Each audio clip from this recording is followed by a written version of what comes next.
Ya, kecelakaan maut yang melibatkan Abdul Qadir Zailani atau Dul, anak dari Ahmad Dhani, mendapat perhatian luas karena melibatkan anak pesohor. Publik mempertanyakan bagaimana anak usia 13 tahun bisa mengendarai mobil di jalan raya. Padahal syarat untuk mendapatkan surat izin mengemudi salah satunya harus berusia di atas 17 tahun dan sudah mahir untuk mengemudikan mobil. Ya, lalu bagaimana sebenarnya kejadian kecelakaan maut tersebut? Kita nanti akan berdialog saat lagi dengan perwakilan keluarga korban. Kita usahakan untuk berbicara dengan mereka, dan juga bagaimana pertanggungjawaban hukum pengemudi yang masih di bawah umur.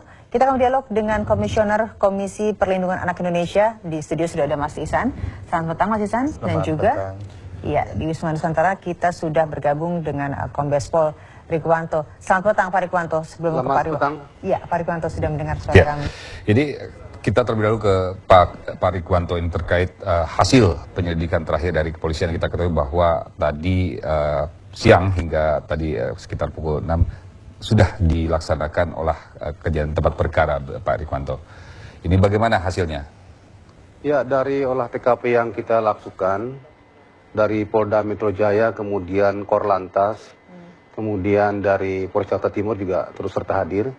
Ini kita mendapatkan fakta-fakta yang kita bisa kompilasi.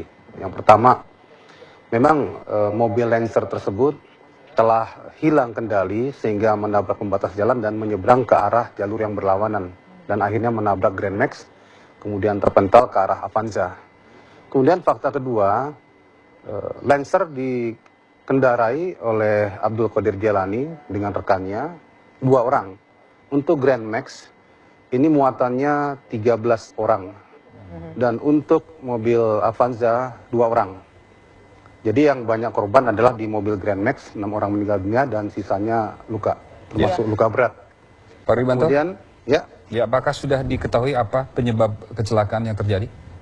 Untuk penyebab kecelakaan, dari olah TKP tadi kita masih analisa, belum bisa kita simpulkan. Berkaitan dengan kecepatan awal sebelum hilang kendali dan setelah hilang kendali kecepatan berikutnya berapa.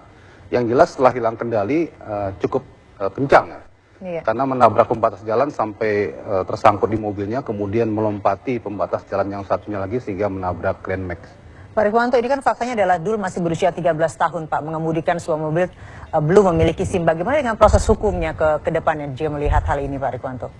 Ya, memang kenyataannya yang mengemudikan Lancer adalah anak di usia 13 tahun di bawah umur yang seharusnya tidak layak untuk mengemudikan kendaraan.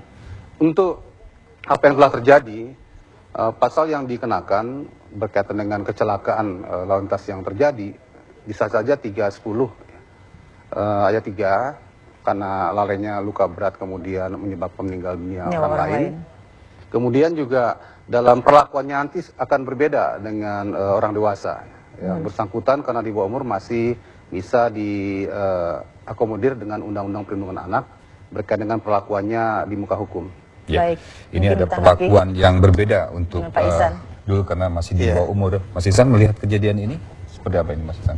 Ya, jadi memang ini kita lihat dalam perspektif pelaku anak.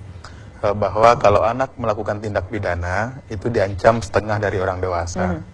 Nah, sebetulnya aturan hukum kita itu ada menggunakan pendekatan diversi dan restoratif justice. Diversi artinya penyidik dimungkinkan untuk mengalihkan dari proses hukum keluar proses hukum. Artinya mungkin masuk pembinaan dan segala macam. Kemudian restoratif justice artinya bahwa antara keluarga korban dan pelaku ada mediasi, kemudian memberikan kompensasi terhadap korban, sehingga kemudian mereka merasa bahwa mempidanakan pelaku juga tidak akan memberikan hasil apapun kepada pelaku dan korban, tapi dengan memberikan kompensasi mudah-mudahan korban bisa merasakan kehilangan dan terobati dengan proses itu. Tapi kemudian penyidik dimungkinkan untuk melanjutkan proses pidana ini. Tapi dalam perlakuan bahwa anak ini dilindungi sesuai dengan ketentuan Undang-Undang Perlindungan Anak. Gitu. Mas Ihsan, kalau kita melihat ini kan si Dul ini umur 13 tahun belum memiliki surat izin mengemudi dan pulang pada jam 1 pagi. Adakah kelalaian orang tua di sini yang tidak begitu memperhatikan anak yang masih umur 13 tahun pulang pagi dengan membawa sebuah mobil? Ya, jadi memang kalau kita lihat pasal 13 dalam Undang-Undang Perlindungan Anak dikatakan bahwa orang tua yang melakukan salah terhadap anaknya itu bisa dikenakan sanksi. Dan pasal ayat 2-nya dikenakan pemberatan hukuman bagi orang tua yang melakukan. Nah, kalau kita lihat dalam Undang-Undang Perlindungan ada dua kemungkinan. Yang pertama secara perdata bahwa hak asuhnya dicabut dari orang tua, pasal 30, atau pasal 77 akibat perbuatan orang tuanya anak mengalami kerugian secara fisik dan psikis diancam 5 tahun pidana. Ini memang tidak lazim dilakukan di Indonesia. Ketika anak melakukan tindak pidana kemudian orang tuanya kita proses, tapi undang-undang ini memungkinkan orang tua diminta pertanggungjawabannya atas perbuatannya memberikan mobil kepada anaknya yang tahu bahwa anak ini masih umur 13 tahun dan kemudian dengan sengaja membiarkan anaknya mengendarai dalam situasi yang tidak benar. Ini adalah sebuah proses di mana kemudian orang tua tahu ini pelanggaran. Maka oleh karena itu ini dikembalikan kepada pihak kepolisian apakah ini akan diproses. Tapi kalau dikembalikan kepada Undang-Undang Perlindungan Anak ini bisa.